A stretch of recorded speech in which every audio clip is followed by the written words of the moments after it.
Hare Krishna. Okay. Hare Krishna, Mataji. Perfect. Do you think we should start now, Mataji? Yeah, we should start.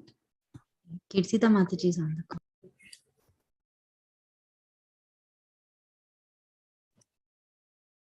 Go ahead, Indu Mataji, you can introduce.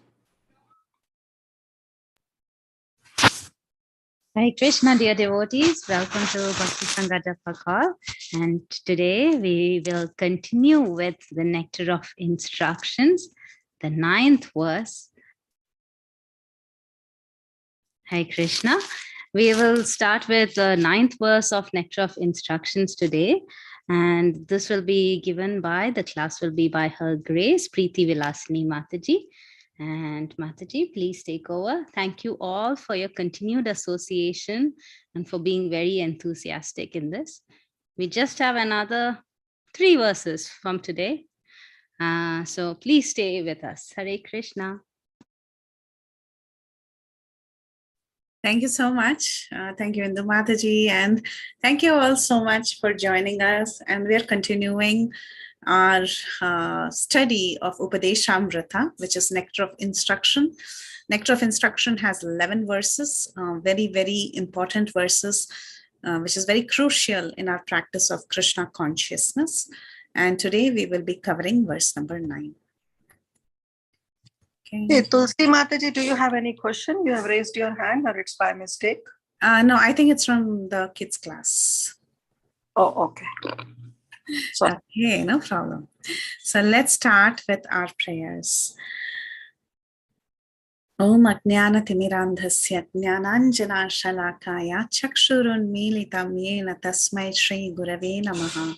I was born in the darkest ignorance, and my spiritual master opened my eyes with the torch of knowledge. I offer my respectful obeisances unto him. Nama Om Vishnu Padaya Krishna Presthaya Bhutale Srimate Bhaktivedanta Swamin Niti Namine. Namaste Saraswate Deve Gauravani Pracharine Nirvisesha Shunyavadi Paschayate Deshatarine. Jaya Shri Krishna Chaitanya Prabhu Nityananda Shri Advaita Gadadhara Shri Vasadi Gaura Bhakta Vrinda. Hare Krishna, Krishna Krishna, Hare Hare. Hare Rama, Rama Rama, Hare Hare. Hare Krishna. So thank you all so much for joining. And we are going to delve into Upadeshamrita. So here is a quick review of what we have been seeing so far. So we have covered 8 verses. And the very first verse, anyone remembers what it was about? What did it discuss about? The very first verse was about 6 what? 6 urges, Mataji. Fantastic, 6 urges. And then the second, so like this, we began with the urges. Okay, we began with the urges. We began with the problem. And then we started seeking out a solution for it. Okay, so the first 3 verses were all talking about how there is a problem, but don't worry, you can resolve any issue by the process of devotional service. And how does bhakti begin? Bhakti begins with simple faith. Shraddha. So the first 3 verses were pretty much talking about the Shraddha or faith in the process of Krishna consciousness. Then we moved on to verses 4 and 6 and 4 through 6. 4, 5, 6 were talking about how important it is to get devotee association. So just having faith, you can, it's nice to have faith, but that's only a starting point. So how do you progress? You progress by getting association of devotees. So verses 4 through 6 was all about association with like-minded devotees. And then we saw in verse 7 that you do not stop with just taking sadhu sangha, with just association. You need to accept a guru. You have to follow regulative principles. You have to strive to get freedom from contaminations. You should have a positive endeavor to achieve something nice, which is bhakti, and you should become steady in bhakti and develop taste for it.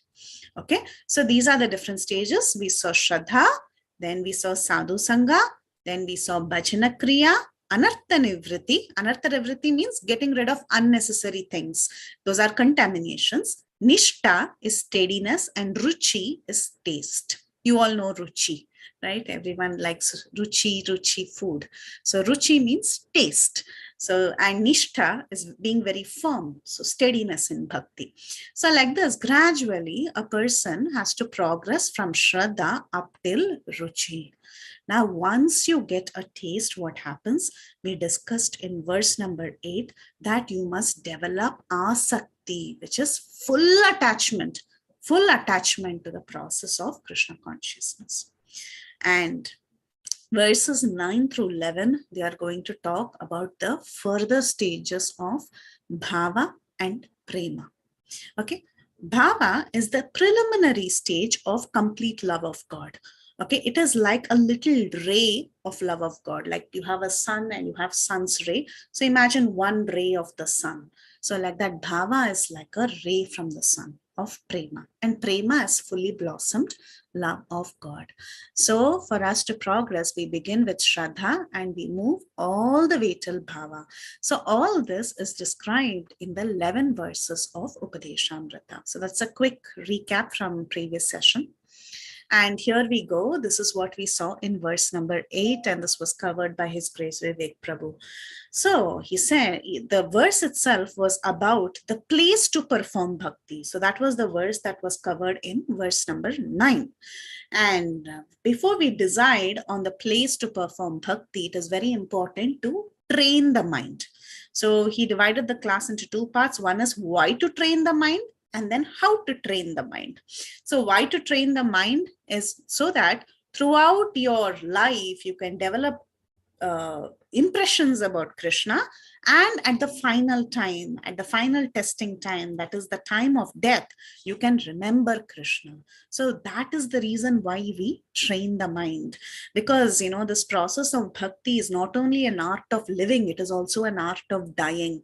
We must die in the perfect way. How do we die perfectly? We die perfectly by thinking about Krishna at the time of death.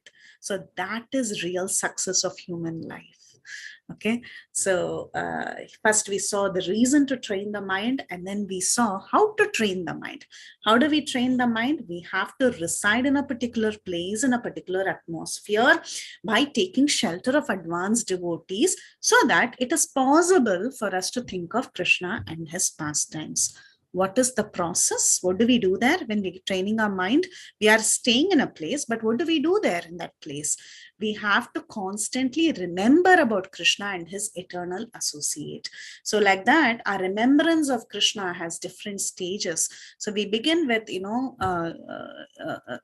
random little remembrances, and then slowly that remembrance becomes steady. It becomes very, very steady, and we reach different levels of remembrance of Krishna, different levels of smriti. So that's what this process of training is. Then how do we serve? Is it enough if we just remember Krishna? We must also serve Krishna, right? Bhakti is devotional service, so it has service.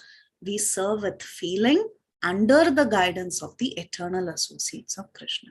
So this is what we saw in verse number 8. So verse number 8 was very crucial. It spoke about different rasas that one can have with the Lord, and also about the different stages of remembrance while doing smaranam of Krishna. So it was a very, very crucial verse. It's considered as one of the most important verses in Nectar of Instruction.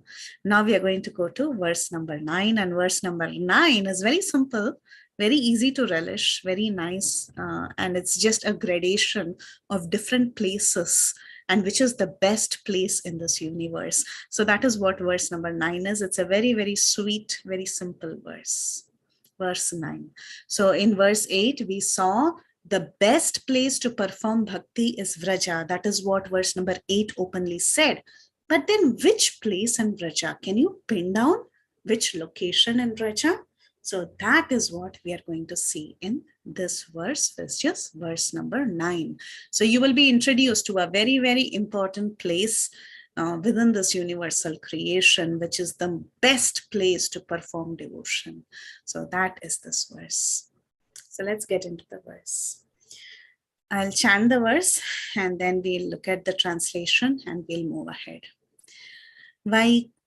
Vaikunta janito vara madhupuri tatrapi rasotsavad vrindaranyamudara paniramana tatratapi govardhana Radha Kunda ihapi gokulapate premamrita plavanat Kuryadasya vrajarato giritate sevam vivekinaka.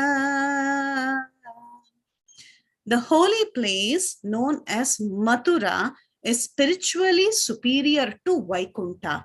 So which is Mathura? Madhupuri. Madhupuri is greater than Vaikunta. Vaikunta janito vara Madhupuri tatrapi rasotvadat. Why? Because this Rasaraj, Krishna, appeared in Madhupuri and he performed very beautiful pastimes there. So that's the first line of this verse. Then he says, Vrindaranya mudara pani ramana tatrapi govardhana. Superior to Mathura Puri is the transcendental forest of Vrindavan. Why? Because Krishna performed the Rasalila pastimes, and superior to the forest of Vrindavan is Govardhan Hill, because Krishna personally raised the Govardhan Hill with his divine hand, and also it was the site for various loving pastimes of Krishna.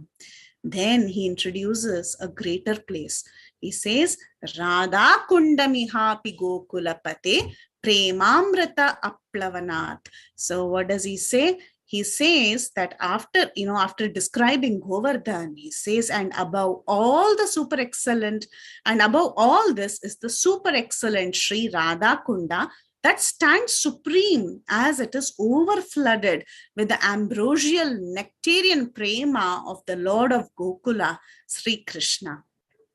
Kuryadasya virajito giritate sevam viveki nakaha. So who is a viveki? A viveki is an intelligent person. So the question is, where then is that intelligent person who is unwilling to serve this divine Radha Kund, which is situated at the foot of the Govardhan Hill? So now we are going through gradations. So he starts off by describing that Mathura is greater than which place? Mathura in this world, in this earth planet, in the country of India, that Mathura Mandala is greater than which place? It is greater than Vaikunta. Where is Vaikunta? Vaikunta is in the spiritual world. So greater than Vaikunta is actually a place on earth called as Mathura. Why? Because the transcendental Lord desired to appear there and he performed pastimes. And greater than that, what does he say? Greater than that is Vrindavan. Because Krishna's pastimes happen in Vrindavan. Krishna's Rasalila pastimes happen in Vrindavan. And superior to the forest of Vrindavan is which place? It is the Govardhan Giri. Because Krishna, he raised that Govardhan Hill with his own hand and he performed various loving pastimes. And beyond that, he pinpoints to one particular place. And what is that place? That place is Radha Kund. And Radha Kund is he says it is flooded with the ambrosial nectarian prema of the Lord of Gokula, Sri Krishna.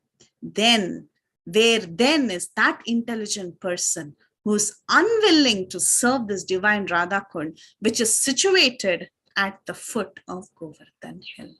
So this is the verse. We are going to dissect this verse and try to understand it better.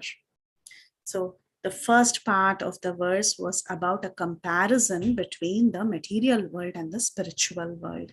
So the material world is considered as 1/4 of the entire creation, while the spiritual world is the remaining 3/4. So we call it as Tripada Vibhuti. Tripada Vibhuti is actually the spiritual world. This indicates that the spiritual world is much, much, much bigger than the material creation. So the entire material creation is just in one particular corner of the spiritual world. So when we talk about material creation, It's not that just the earth planet is material creation. We know that within this Brahmanda, there are 14 planetary systems. So like this, there are millions and trillions of Brahmanda within the material universe. It is understood that from the bodily pores of Mahavishnu, as he exhales, several Brahmandas, several planetary systems are actually coming out from his body, several universals. And each of these Brahmandas, they have 14 planetary systems embedded within them. So you can imagine the massive size of the material universe. Material universe is not very, it's not like they're just 14 planetary systems and you're done. No, so many Brahmandas are there. Now, if you can imagine and collect all these Brahmandas and put them together, it will still only occupy 1/4 of the entire creation, because the remaining 3/4 is actually the spiritual world. So now, what does Rupa Goswami say? He says, better than Vaikuntha, better than the 3/4, better than that spiritual world is actually the material world, especially Mathura.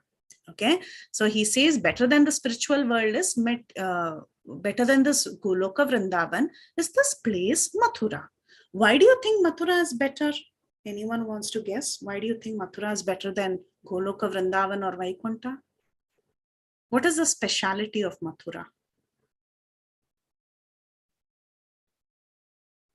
You can take a guess or raise your hand.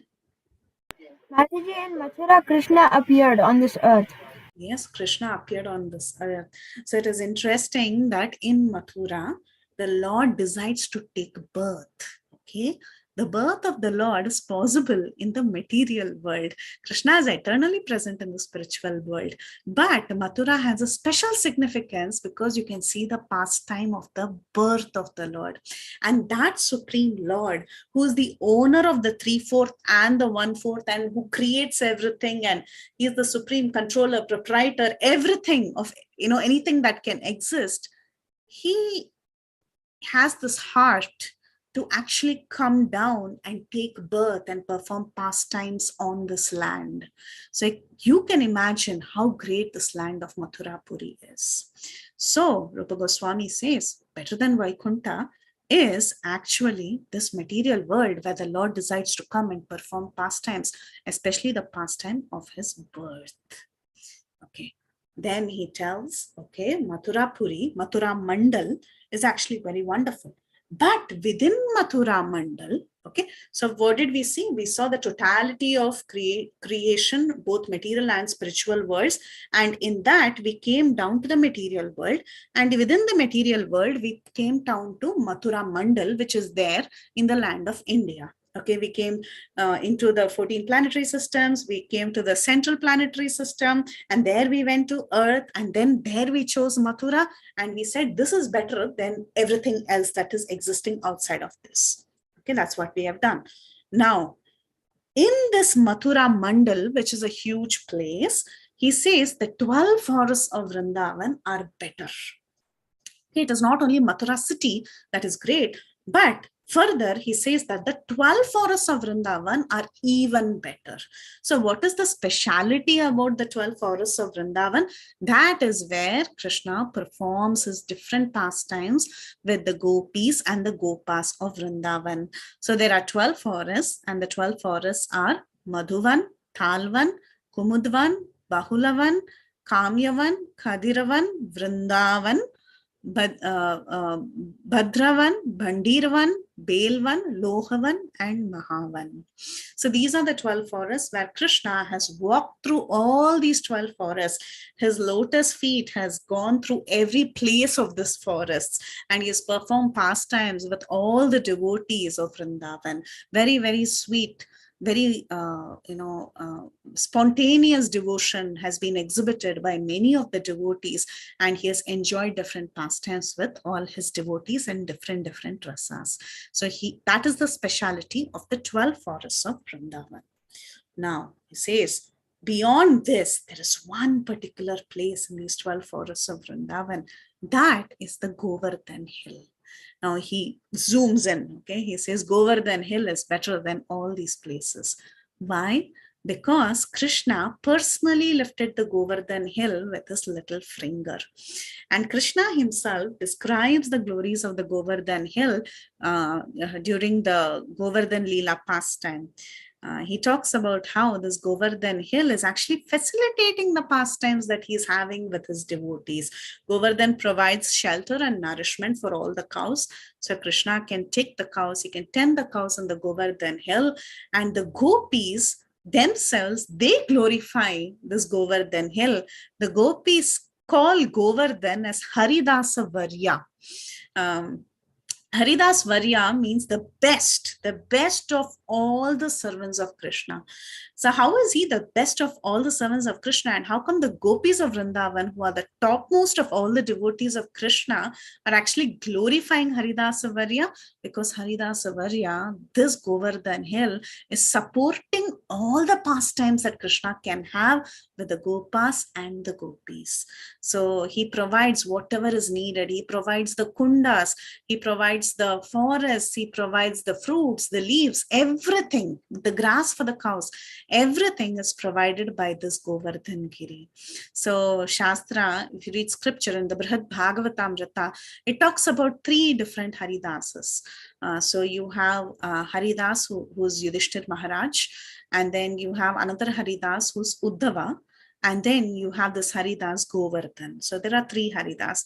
So it's interesting that in the Brihad Bhagavatamrita, when Yudhishthir Maharaj is glorified by Narada Muni, he says, I'm not a great devotee, but you go to Uddhava, he's a much better devotee because he's constantly with Krishna. So when Narada Muni goes to Uddhava, Uddhava says, I am not the best of Krishna's devotees, rather you should go to Vrindavan. That is where you will find the best of devotees. And this Govardhan Giri is glorified by the topmost devotees, who are the gopis. They are calling Govardhan Hill as Haridasa Varya because he's giving shelter to all the pastimes of Lord Krishna. So Krishna goes there, he tends the cows, and he has beautiful loving pastimes with the gopis and the gopas. And he meets the gopis too in the different regions of Govardhan Hill. So now we have, slowly, we've been zooming in. So we went up till Govardhan Hill. Further, if you zoom in, there is one particular place. Okay, this place is called as Radha Kunda. Now, Radha Kunda is a place where Krishna's love overflows. Radha Kunda is also called as liquefied prema because it's the love, it's a complete embodiment of the love of Krishna. And Srila Prabhupada, in the purport to Radha Kund, he describes why Radha Kund is so special. He says Radha Kund is very, very special because it is the site of many, many memories of the eternal loving affairs between Krishna and Radharani. So he calls it Rati Vilasa. So why does he say it is the site of many memories of the eternal loving affairs? What is this memory all about? So it is described by our acharyas that actually our acharyas, they have created memories on the bank of the Radha Kund. Sitting there and meditating on the pastimes of Radha and Krishna, our acharyas have actually come up with great scriptures like the Govinda Leelamrita and other scriptures written by our Goswamis. All these scriptures by Krishnadas Kaviraj Goswami or Raghunath Das Goswami. So all of them, they had their kutir on the bank of the Radha Kund, and they could visualize the pastimes of Sri Radha and Krishna, and they came up with beautiful, beautiful scriptures like the Gopal Champu and others. So these are the memories. They created memories there of what? Of the eternal loving affairs between Krishna and Radha. So this is Rati Vilasa. All this Rati Vilas, the exchanges between Radha and Krishna, was reflected in their works that they actually made sitting in the banks of the Radha Kund. Radha Kund is described to be surrounded by devotees who are either in their Sadhaka Deha or in their Siddha Deha. So Sadhaka Deha is the body with which you perform devotional service, your sadhana, and Siddha Deha is the perfected one. So, just residing in Radha Kund, one can attain perfection of love of God. So one can attain his Siddha Deha. So this Radha Kund is a place that is flocked by both Sadhaka Dehas and Siddha Deha devotees. So everyone, they come and they sit here and they meditate on the pastimes of Sri Sri Radha Krishna, because it is the greatest place on earth. Okay, it is liquefied prema. It is the ultimate abode that one hankers for.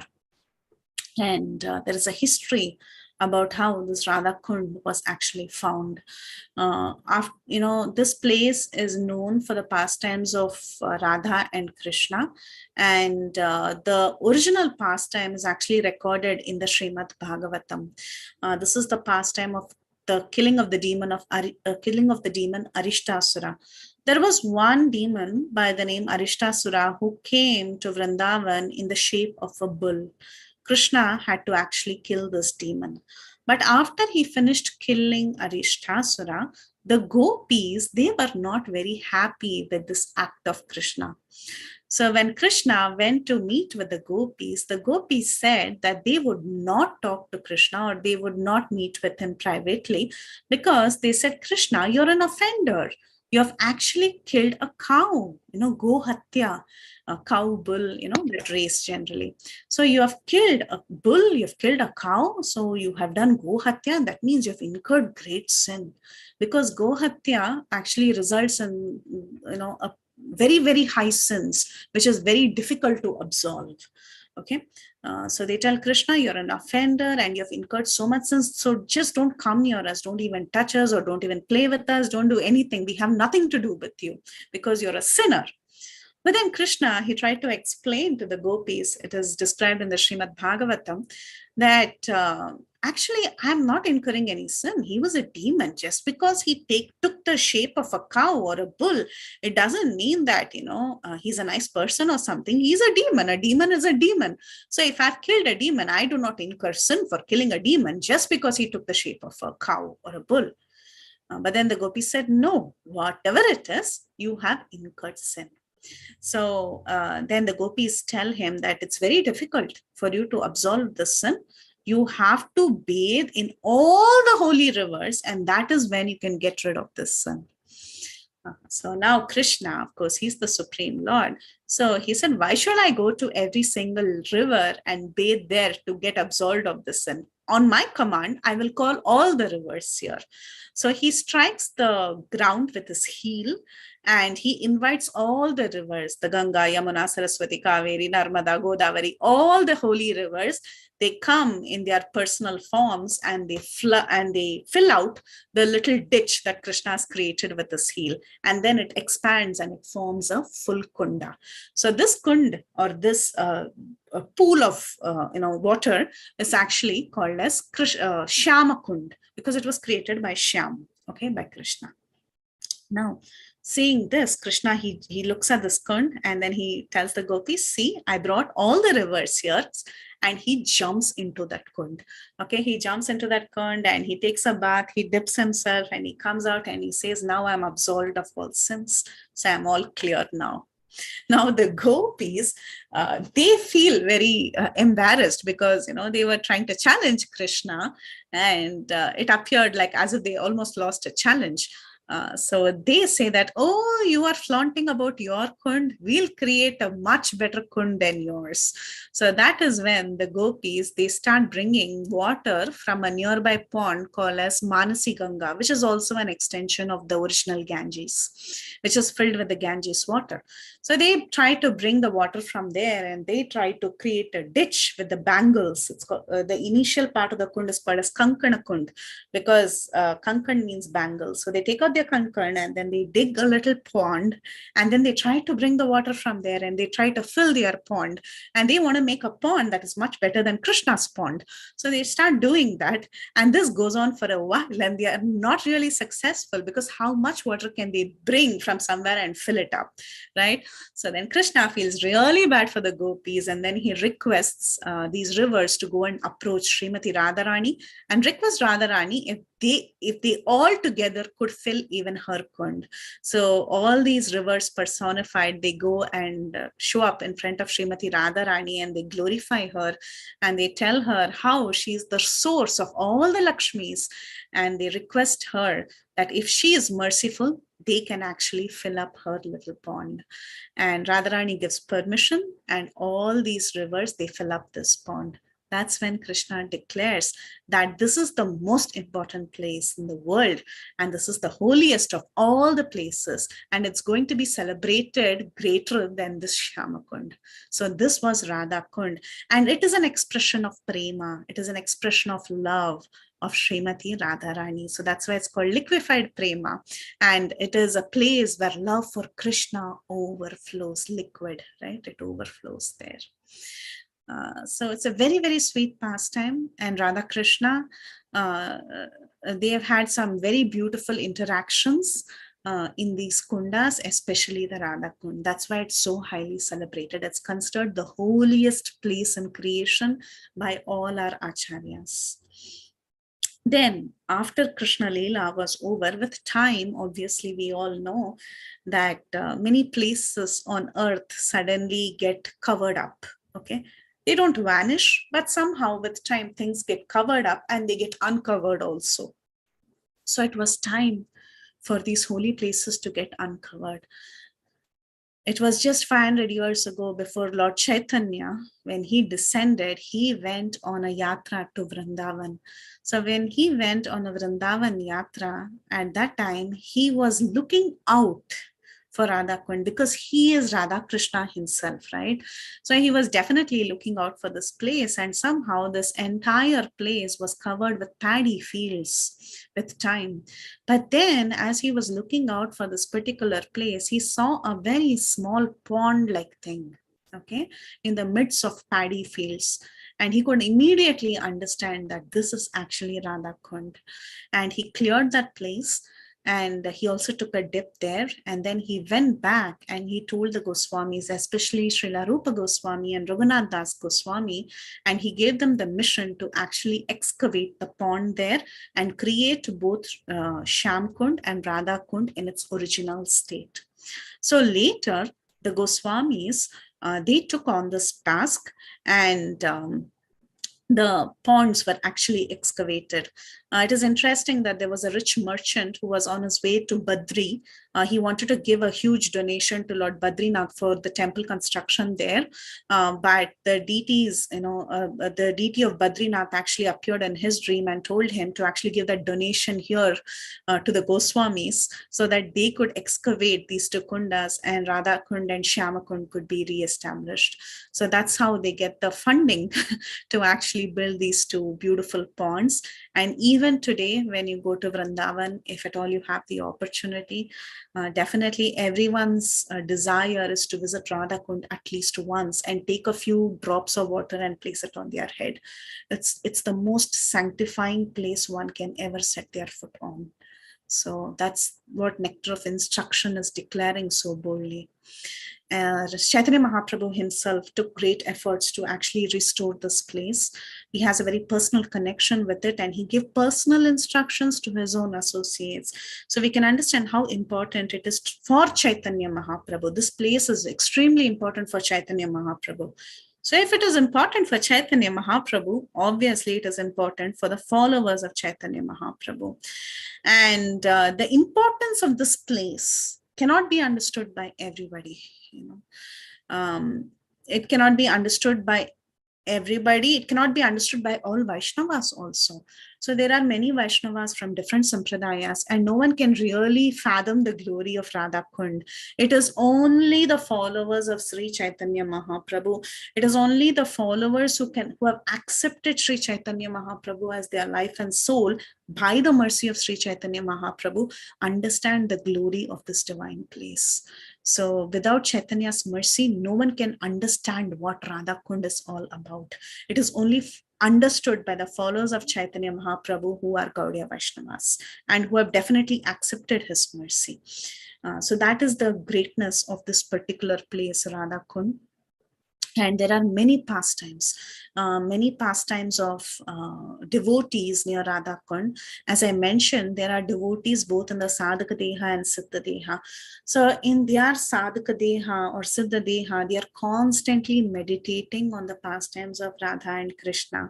And it is a place, as I said, where great scriptures actually took birth. Not only that, it is also a place where all these great associates of the Lord have seen the aprakat leela of the Lord. So that is the other important, thing that we should remember about Radha Kund. Krishna, 5,000 years ago, when he appeared, the pastimes that he performed, people at that time could actually see him, right? So Krishna was present there, and he was performing pastimes. So such pastimes are called as Prakat Leela, meaning he's Prakat there. Okay, so you can see him. That is called as Prakat Leela. But then the pastimes that are happening in the spiritual world is something you cannot see with your eyes. So it is called as Aprakat Leela. But we must remember that Krishna is also constantly performing pastimes in Vrindavan every single minute, even in Bhauma Vrindavan, even on Vrindavan on earth. Okay, we just saw how material world, spiritual world, within the material world, there's Mathura Mandal, and then there are the forests, and in these forests of Vrindavan, Krishna perform pastimes. But actually, Krishna is continuously performing pastimes. He's performing pastimes even this minute, but we do not have the eyes to see the pastimes. With our material eyes, we cannot see the aprakat leela of Krishna, right? It's very, very difficult. But these great devotees on the banks of Radha Kund, in their meditation, while they are chanting, they are able to enter these unmanifest pastimes of Krishna, because Krishna is literally performing these pastimes every minute, even in Bhauma Vrindavan. So they are able to enter these pastimes, and they are able to visualize these pastimes. There are very beautiful stories of how Raghunath Das Goswami, he was once chanting. He had a small kutir built on the banks of Radha Kunda, and he was chanting. He didn't have a kutir initially. He was just chanting his rounds in hot sun, and he was sweating. And Srimati Radha Rani, who's constantly performing pastimes there, her aprakat pastimes with Krishna, she came and she was holding her pallu and giving protection for Raghunath Das Goswami so that he could perform his bhajan very nicely. And Sanatan Goswami saw this. And then Radharani smiled at him and she went away. And Sanatan Goswami requested Raghunath Das Goswami that he please build a kutir there, so that Radharani is not disturbed, because we must serve Radharani. Radharani should not come and serve us. So like that, there are beautiful pastimes that constantly happen in Radha Kund, and great devotees can even see these pastimes. There is another story of Janava Mata, Janava Devi, the consort of Lord Nityananda. She also has a kutir there, Janava Baitak it's called. And she also constantly chants she used to constantly chant the holy names of the Lord, and she used to meditate on the Supreme Lord, Krishna, Radha and Krishna. And she herself is Ananga Manjari. So it is described that in her meditation, she actually saw a beautiful staircase appear from her from the place where she was sitting and chanting into the Radha Kund, where there is a small grove called as Ananga Manjari's grove. So like this, the pastimes come to life. Okay, Radha Kund is a very, very special place. Of course, pastimes of Radha Krishna come to life everywhere in Vrindavan. Okay, every single nook and corner, even today, the pastimes are going on. But Radha Kund is very special. Okay, Radha Kund is very special because it is the place where Radha and Krishna have had the most beautiful exchanges. And all the followers of Sri Chaitanya Mahaprabhu, accepting the mercy of Chaitanya Mahaprabhu, reside there, and they meditate on the glories of Radha and Krishna. So that's about Radha Kund. It is liquefied prema. So Srila Rupa Goswami says that this is the topmost place. Now, verse 10, it's actually the next verse, but we are going to see this particular verse to understand the glory of Radha Kunda. So I'll recite this verse. Yatha Radha Priya Vishnos Tasya Kundam Priyam Tataswara Gopishu Saivaika Vishnur Atyantavallabha. Just as Srimati Radharani is dear to the Supreme Lord Krishna, Vishnu, so her bathing place, Radha Kund, is equally dear to Krishna. Among all the gopis, she alone stands supreme as the Lord's most beloved. Therefore, everyone interested in Krishna consciousness should ultimately take shelter of Radha Kund and execute devotional service there throughout one's life. This is the conclusion of Srila Rupa Goswami's 10th verse. I know it's the next verse, but it's very relevant here that I quote this. So that's the reason I'm quoting it here. Srila Rupa Goswami in the 10th verse of Upadeshamrita. Just as Srimati Radharani is dear to the Supreme Lord Krishna, Vishnu, so is her bathing place, Radha Kund, equally dear to Krishna. Among the gopis, she alone stands supreme and as the Lord's most beloved. Therefore, everyone interested in Krishna consciousness should ultimately take shelter of Radha Kund and execute devotional service there throughout one's life. This is the conclusion of Rupa Goswami's 10th verse of Upadeshamrita. So we are going to see the 10th verse in greater detail in the next session. But then here we can see the importance of Radha Kund, the bathing place of Srimati Radharani, where very beautiful pastimes of Sri Sri Radha and Krishna are constantly performed. Now one may ask, if I go to Vrindavan, so how do I take the mercy of Radha Kund? I cannot stay in Radha Kund, permanently. I have to come back home, right? So practically, what do we do? So when we visit Vrindavan, it is mentioned that we honor Radha Kund. We deal with her very respectfully. We take a few drops of water and we place it on our head very respectfully. So that is what we are expected to do. Srila Prabhupada did not encourage people kind of, using it like jumping into the river or dealing with Radha Kund disrespectfully. Of course, on the day of the appearance of Radha Kund, which is Bahulashtami, people do take a bath.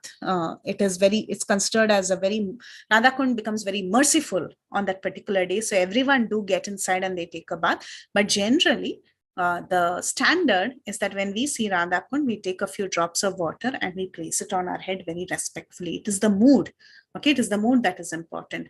Of course, with our Guru's permission, if the Guru allows, one may also get inside Radha Kund and take a bath, depending on the mood of the Guru and if the Guru sanctions it.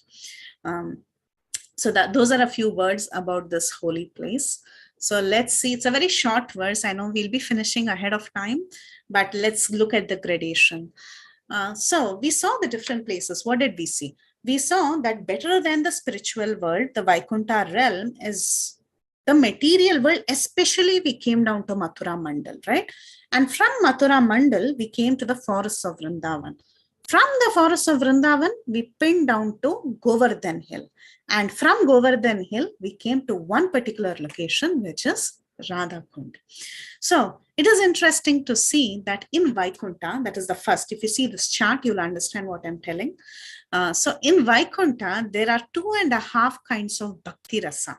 Okay, Bhakti Rasa, we already saw Bhakti Rasas in the previous session when you heard from Vivek Prabhu. The different rasas, what are they? So we have Shantaras, we have Dasyaras, we have Sakyaras, Vatsalyaras, Madhuryaras, right? We have 5 rasas. Now, in the spiritual world of Vaikuntha, not the Goloka Vrindavan, we are talking strictly about Vaikuntha. What is there? The mood is Aishwarya, meaning we have awe and reverence towards Lord Narayan. So that is the mood. But what are the Bhakti Rasas that are present there? One may have Shantaras, one may have neutrality, one may have Dasyaras, that is very prominent in Vaikuntha, and a little bit of Gaurava Sakhya. That means a little bit friendship, but with respect, not casual friendship. This is friendship with respect. So these kinds of rasas are present in Vaikuntha Dham. Okay. Now, as we move into this, as we focus into Mathura Mandal, what happens? All the 5 primary Bhakti Rasas are present in Mathura Mandal, but they are also in Aishwarya. They are also in awe and veneration, because we have not yet entered the Vrindavan Dham, okay, outskirts. In Mathura, what happens? In Mathura, it is mostly in Aishwarya, but all 5 rasas are present. But when we focus into the forests of Vrindavan, that is when the sweetness begins. There is no Aishwarya. Nobody is going to see Krishna as great. There is no Aishwarya.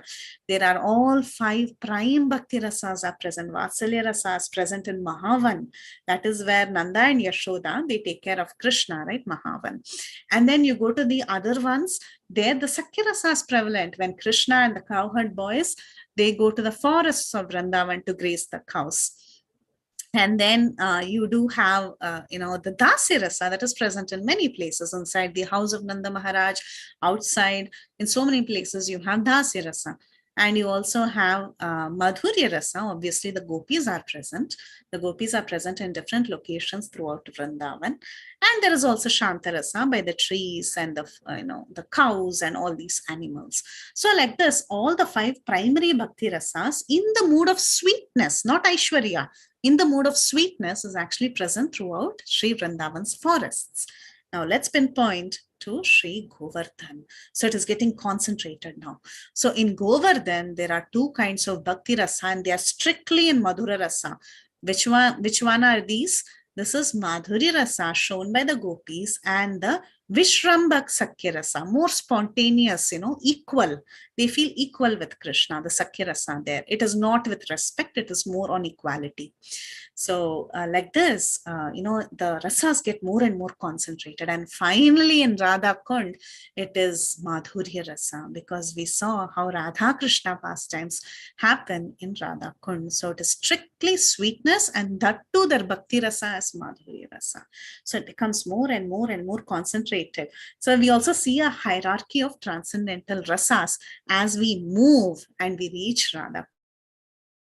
That is why Swami gives so much emphasis to this Radha Kunda. Radha Kunda is not only a location, it is also an expression of the love of God, that is shown by none other than Srimati Radharani.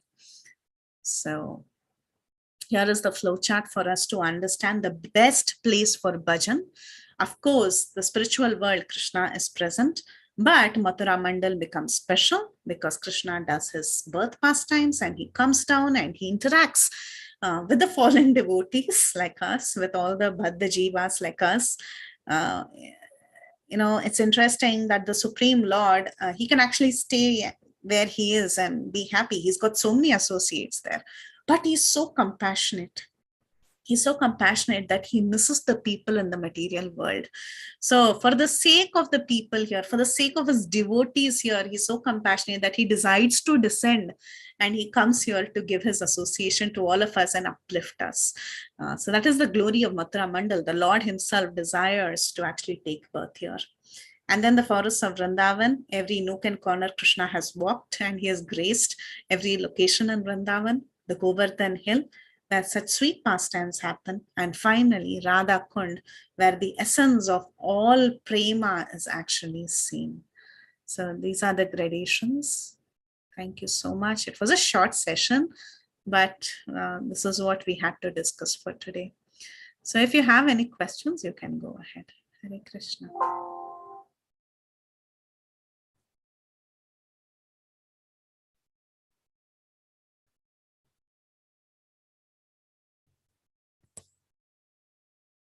Yeah, Nitya Narasimha Prabhu. Hare Krishna Mataji, it was a really amazing session. So many secrets you revealed in today's session. My question is, Mataji, material world is 1/4 of the spiritual world, but still Lord has appeared in Mathura Mandal, and that's why it is higher than the spiritual world. Maybe I'm asking like an ignorant question, but when we go there, actually, maybe I am Kanishta or I'm nothing, but I don't see that, what you say, what is written in the scriptures. Like we see that it is okay, just a small lake and there is no water and no properly external point of view, it is not maintained neat and clean. So how to take that, Mataji? It is such a place where Lord Himself has appeared, and even the government also doesn't take much interest to develop that. So how we can correlate, Mataji? Very My nice question, Prabhu. It's a very relevant question also that is there in everyone's hearts. So thank you so much for asking that question. It is mentioned in our scriptures and by our acharyas that one should see Vrindavan through one's ears. So basically we must hear about Vrindavan, and only when we hear and meditate on the glories of Vrindavan, that is when we actually see Vrindavan. When one goes to Vrindavan and tries to assess Vrindavan with one's material eyes, what does one see? Prabhupada writes in a letter that one sees only monkeys, garbage, pigs, and what else? Some sewer. That's what one sees when he sees with his material eyes. But actually, the Vrindavan is Chintamani Dham. It is beyond that. It is much beyond that. And to relish what really Vrindavan is, one must really see Vrindavan through the pages of Srimad Bhagavatam. Then one must go in the right association. Okay, after understanding the glory of this place through the pages of Srimad Bhagavatam, one must assimilate that and just not go by himself like a tourist. One must go in the association of devotees accompanied by great personalities. When one has a great leader, like a great guru, basically a guru who can actually reveal the glory of that dham, then one understands. That's why when you go to these yatras, they always go in groups, first thing, and you have Harikatha in every place. Without Harikatha in that place, you will never understand the glory of that place. But when you hear Harikatha and then you again and again repeatedly see that place, even with your material eyes, you can appreciate that place much better when you understand the glory of that place and go in the right association. And we are not qualified to perform such great bhajan that we are seeing Aprakat Leela, which is happening there actually. But there are great devotees who are actually seeing Aprakat Leela. We cannot see, but at least we must hear. And when we hear, we develop a sense of appreciation, and our bhajan will improve. And someday we can actually see the past tense. Yeah. So that's how we see. Yeah. Thank you, Mataji. Thank you very much. Yeah. Thank you, Prabhuji. Hare Krishna, Preeti Vilasini Mataji, Danvat Pranam, Srila Prabhupada, Srila Gurudev ki Jai, Gopinath ki Jai, Shridham Vrindavan Dham ki Jai. I take only 2 minutes, Mataji.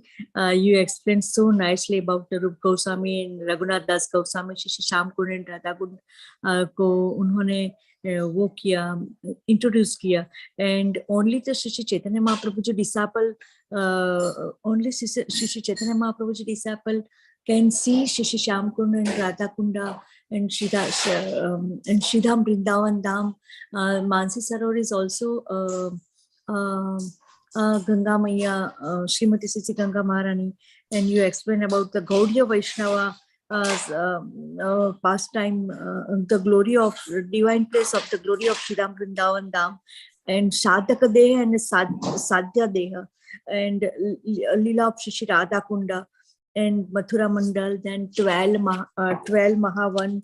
Krishna is still the Leela, अभी भी लीला चल रही है माताजी, पर ये material eyes से हम देख नहीं सकते.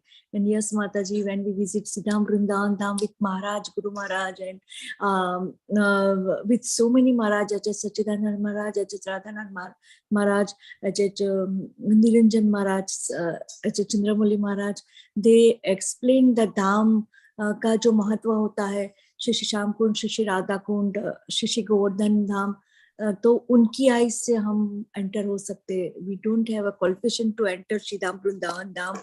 And then you explain about the Ananga Manjari, Jhanwa Mata is Ananga Manjari, and then beautiful staircase of appears, and then Ananga Manjari grow, and then Shri Radha Kunda sees the live mercy. Radha Kunda जो है वो live mercy है. We can feel when we enter in Shridham Vrindavan Dham by mercy of our Guru Maharaj and our Guru Parampara, and by the mercy of Shri Chaitanya Mahaprabhu. Shri Radha Kunda is the liquid mercy of Lord, liquid mercy जो आपने बताया, वो आदर्य प्रेम. And then Shri Mathura Mandal, Shridham Vrindavan Dham, then Govardhan Hill, Shri Sham Kund, Shri Radha Kund, Shri Mansi Sarovar, Bhakti Rasa, then Shankhya, Dashya, Madhurya, and Vatsalya Rasa. And last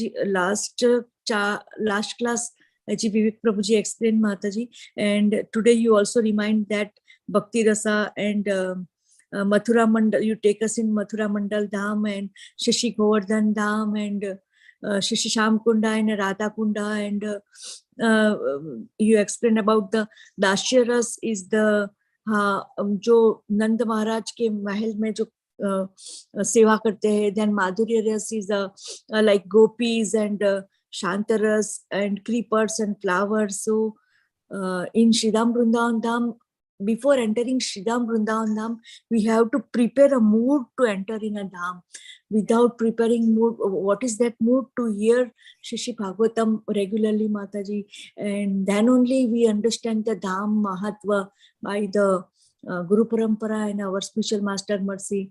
And get up early in the morning, 2 o'clock, and Mangla Aarti, Bhakti Devi Tulsi Maharani Aarti. Then Krishna Katha is going on from morning 7:30 to 10:45, but nobody is tired. More than 4,500 Vaishnava are sitting in all the place. Maharaj is explaining the Mahatma of that place. Shridham Vrindavan Dham ki jai. HG Preethi vilasini Mataji ki. Thank you, Mataji. Thank you. Srila Prabhupada Srila Gurudev ki jai. Koti Thank you, thank you so much for the beautiful summary. Thank you. Hare Krishna, Preethi Vilasini Mataji, Dandavata Pranam. Thank you for such a wonderful class, Mataji. And it is so amazing to see how you have been taking session after session today.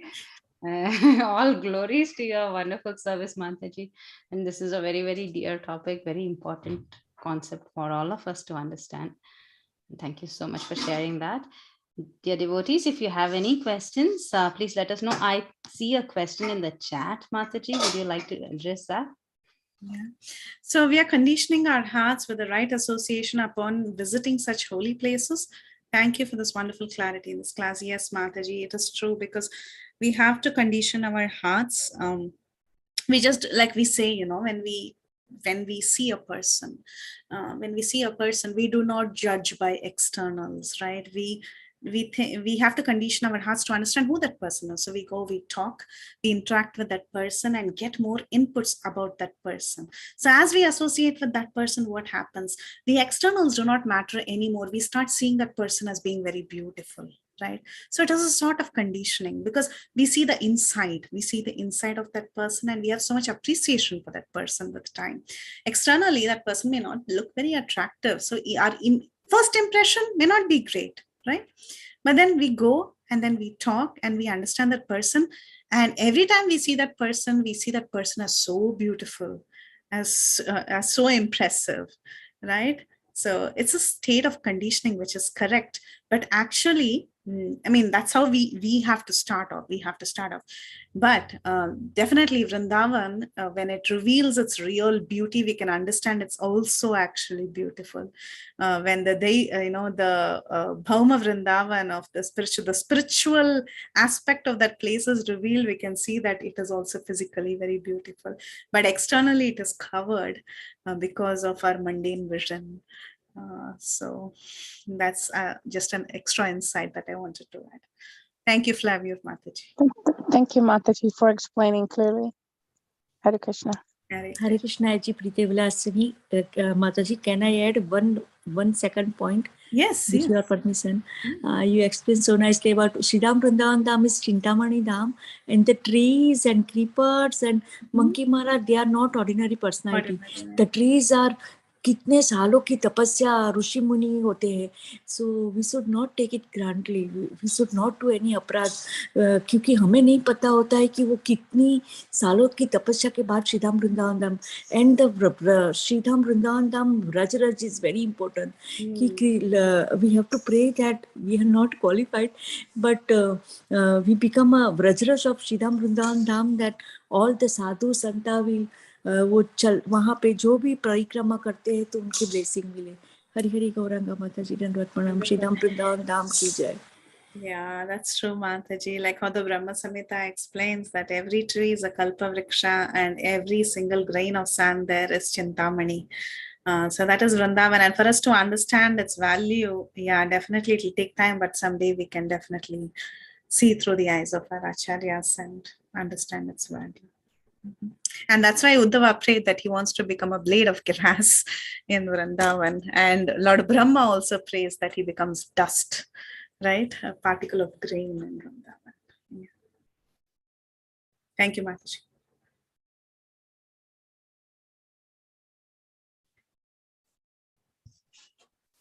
Hare Krishna. Do we have any other questions for Mataji? Hare Krishna Mataji, wonderful, wonderful class on Upadeshamritam. Hare Krishna, Prabhu. Thank you so much for kindly. Oh, Hari Parshad, Prabhu. Really? I'm like, who is this Hari? So nice to see you, Prabhu. Such a pleasure to see you. Nice to see you, Mataji. Wonderful, wonderful class, Mataji. Prabhu.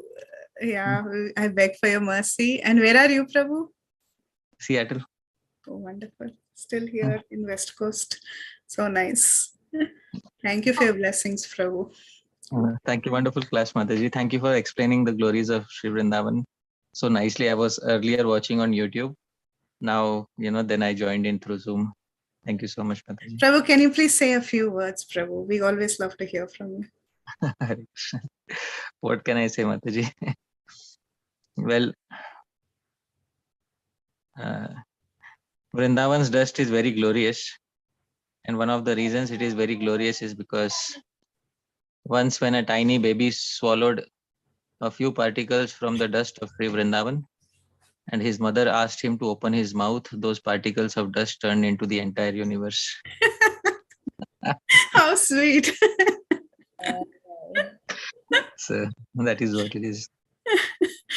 Oh, yeah. His mother had looked into his mouth many times, but only on that specific occasion when he took some particles from the dust of Vrindavan did she see the entire universe. So that is the glory of the dust. Thank you, Mataji. Thank you, Prabhu. I remember that verse when you quoted it in the class. It was so beautiful. Yeah, thank you, Prabhu. Thank you, Mataji. Thank you. Hare Krishna. Very grateful, Prabhu, for coming. Grateful, Mataji. Hare Krishna. HG Hari Prasad Prabhuji, today's morning class, I take only 1 second. Preethi Vilasini explained about Shridham, Shishi, Tirupati Balaji, Shishi, Srirangam, Kanchipuram, Mahabalipuram. She take in a South India Yatra in 2007. Radhanath Maharaj's take us. So please hear that class also. Yeah. Koti Koti 100%. Definitely, Mataji. It's on Bhakti Sangha Japa conference? Yes, Prabhuji. Today morning class. Sure. I'll do that. Ramanujacharya's pastime. Wonderful. I'll do that, Mataji. Thank you, Prabhuji. Koti Koti Dandavat Pranam. Give your assistance and blessing to all of us. Yes, Prabhu. Thank you so much. Hare Krishna. Hare Krishna. Hare Krishna, Prabhu. Hare Krishna, Mataji. Shall we end the call if there are no more questions? Sure. Well, thank you, dear devotees, and thank you so much, Mataji. Today was a marathon session for you, and you did it so wonderfully. I'm so grateful to you, Mataji. I'm grateful to everyone who attended and blessed me today. Thank you all so much. We'll end the call here. Vancha kalpatarubhyascha kripa sindhubhye vacha patitanam pavanebhyo vaishnavebhyo namo namaha. Ananta Koti Vaishnav Vrinda ki jai, Srila Prabhupada ki jai, Upadeshamrita ki jai, Her Grace Preethi Vilasini Mataji ki jai. Jai. To all the devotees in the call. Hare Krishna. Jai Hare Shri Krishna. Thank you, Mataji. Thank you, Mataji.